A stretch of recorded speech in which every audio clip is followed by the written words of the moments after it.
দূরে ছড়ে সুন্দর মোহ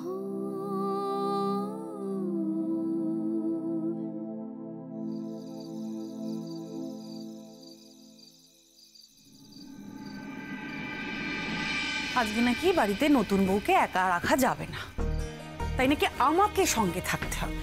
উফ, আচ্ছা তুই বল কথা, আমি কতক্ষণ ওর সঙ্গে থাকবো আর কি কথা বলবো?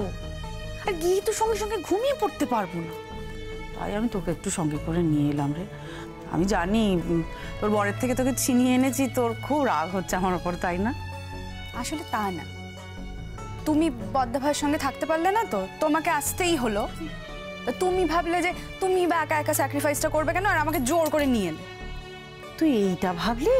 ঠিক আছে বাবা, যা যা, তোর বরের কাছে তুই চলে যা বাবা। আমার ওপর তো নির্দেশ পড়েছে না, আমাকে তো সেই নির্দেশ পালন করতেই হবে।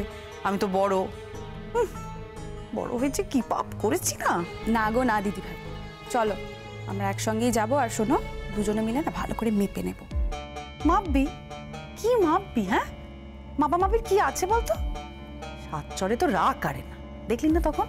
কত কথাই তো আমি বললাম, বল, মুখ দিয়ে একটা কথাও বেরোলো? শোনো দিদি ভাই, এসব মেয়েকে না তুমি জানো না, ঠিক জায়গায় দেখবে আসল কথাগুলো বেরোবে। শিয়ানা একটা, বয়সে গাছ পাথর আছে নাকি? আচ্ছা তুই বল কথা, এতগুলো বোন তো বাড়িতে রয়েছে, ও একটাকে তো সঙ্গে করে নিয়ে আসতে পারতো নাকি?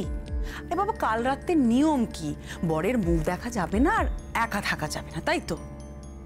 একটা বোনকে সঙ্গে করে নিয়ে এলে তো আর আমাদের থাকতে হতো না বলতো ওর সাথে। যা বলেছো। আচ্ছা চল দেখি, আয়।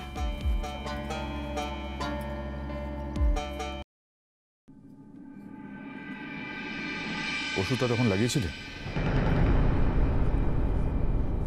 খুঁজে পাইনি। আশ্চর্য, খুঁজে পাওনি অথচ আমাকে তুমি বললে না?